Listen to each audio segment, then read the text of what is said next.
এই জাতির অধঃপতন নিয়ে আল্লাহর নবী সতর্ক করেছেন, কিয়ামতের আগে আগে আমার জাতির, আমার উম্মতের পদস্খলন হবে। নবী বলছেন, আমি ভয় করছি না আমার উম্মত শিরিক করবে, আমি ভয় করছি আমার উম্মত অর্থের প্রতিযোগিতায় নেমে পড়বে, আমার উম্মত অর্থের প্রতিযোগিতায় পড়ে যাবে। ঢাকার আগারগাঁওয়ে কেক বিক্রি করতে একজন, এখন কয়েকশো। দেশটা তো এখন একটা জোকারের দেশে পরিণত হয়েছে। ওয়াজের ময়দান, রাজনীতি, তারপরে আপনার আইন ব্যবস্থা, এরপরে অন্যান্য। ঢাকার আগারগাঁওয়ে নারী পুরুষ জওয়ান বুড়া সমান তালে কেক বিক্রি করতেছে রাস্তায় দাঁড়িয়ে। এখন বিক্রি করতেছে তো করতেছে, এক একজনের অঙ্গভঙ্গি, হাওলা ওয়ালা কুওয়াতা ইল্লা বিল্লাহ। আমেরিকান অনেক কুকুরের দাম 10-15 লাখ টাকা আছে, বিদেশি অনেক কুত্তার দাম কত? 10-15 লাখ, 20 লাখ, 50 লাখ পর্যন্ত আছে। তো কুত্তা একটার দাম 20 লাখ টাকা বলে আপনি কি কুত্তার ব্যবসা করতে পারবেন? কুত্তা বেচা কেনা সম্পূর্ণরূপে হারাম। কুকুর বেচা কেনা কি হারাম? এখন কুকুরের দাম তো বেশি, আপনি যদি বলেন আমি কুকুরের ব্যবসা করি,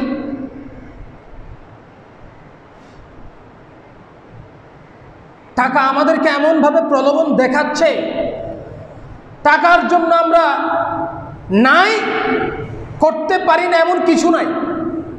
দেশটার এমন একটা হালত হয়ে গেছে।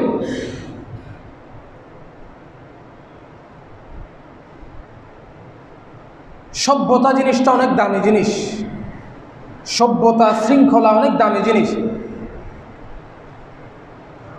এই আগারগাঁওয়ের এই কাহিনী দেখে আমাদের এখানকার বিভিন্ন জায়গায় হয়তোবা মেয়েরা যারা ফেসবুকে দেখবে, ইউটিউবে দেখবে, তারা ভাববে হায় হায় আমরা খ্যাত হয়ে রয়ে গেলাম এখনো।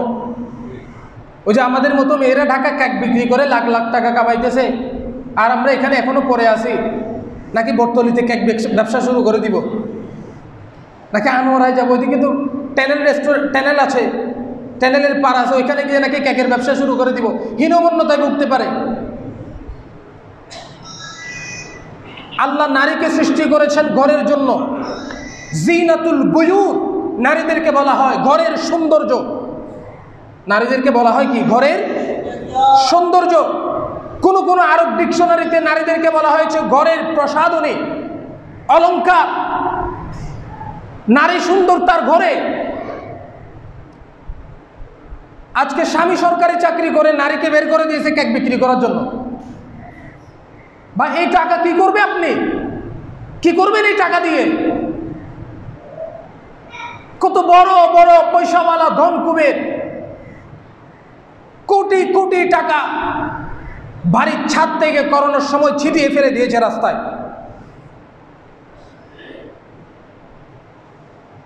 আমাদের চট্টগ্রামের ধন কুবেরের কত পরিবার পরিজন অসহায়ের মতো মৃত্যুবরণ করছে, আপনারা দেখেছেন সবগুলা। সাবেক বিচারপতি মানিক মিয়া ইন্ডিয়ার বর্ডার ক্রস করতেছে একটা টোকাইয়ের মতো করে। তার কি টাকার অভাব ছিল?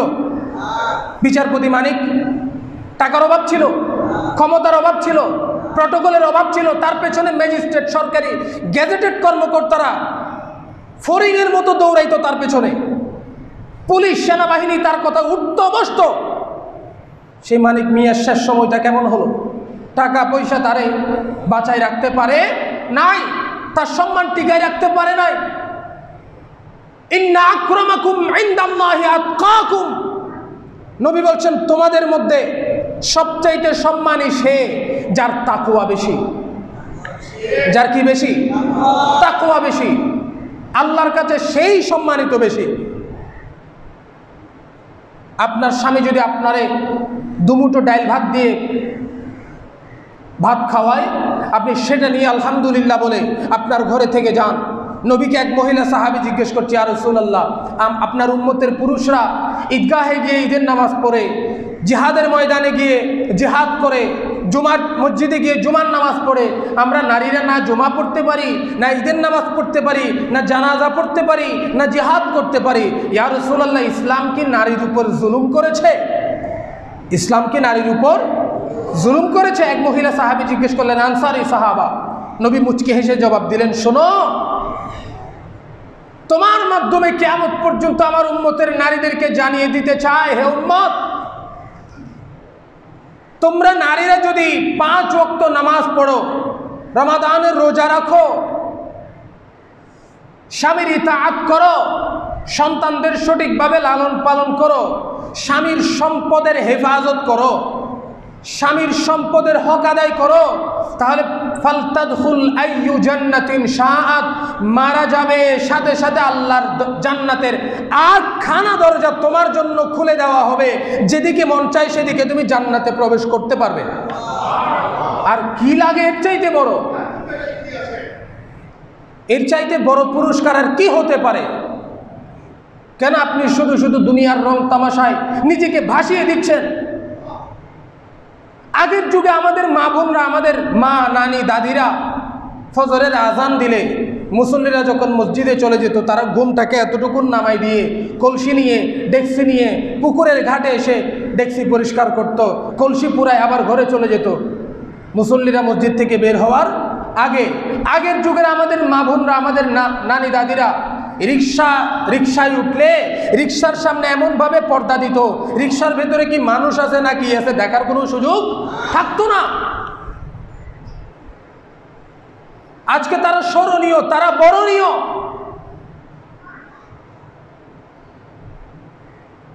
লা হাওলা ওয়ালা কুওয়াতা ইল্লা বিল্লাহ। এখন আমাদের মুসলিম যুবতী মেয়েরা কোন ধোকায় পড়ে হিন্দুদের সাথে পালিয়ে যাচ্ছে? এর চাইতে লজ্জার কি হতে পারে? এর চাইতে লজ্জার কি হতে পারে? এই জাতির অধঃপতন নিয়ে আল্লাহর নবী সতর্ক করেছেন, কিয়ামতের আগে আগে আমার জাতির, আমার উম্মতের পদস্খলন হবে। নবী বলছেন, আমি ভয় করছি না আমার উম্মত শিরিক করবে, আমি ভয় করছি আমার উম্মত অর্থের প্রতিযোগিতায় নেমে পড়বে। আমার উম্মত অর্থের প্রতিযোগিতায় পড়ে যাবে। ঢাকার আগারগাঁও কেক বিক্রি করতে একজন, এখন কয়েকশো। নবী বলছেন, আমি ভয় করছি না আমার উম্মত শিরিক করবে, আমি ভয় করছি আমার উম্মত অর্থের প্রতিযোগিতায় নেমে পড়বে। আমার উম্মত অর্থের প্রতিযোগিতায় পড়ে যাবে। ঢাকার আগারগাঁও কেক বিক্রি করতে একজন, এখন কয়েকশো। তার দেখায় লা হাওলা ওয়ালা কুওয়াতা ইল্লা বিল্লাহ। ব্যবসা বাণিজ্য, রাস্তাঘাট, এগুলো পুরুষের জন্য, নারীর জন্য নয়। আল্লাহ সবাইকে বোঝার তৌফিক দান করুন।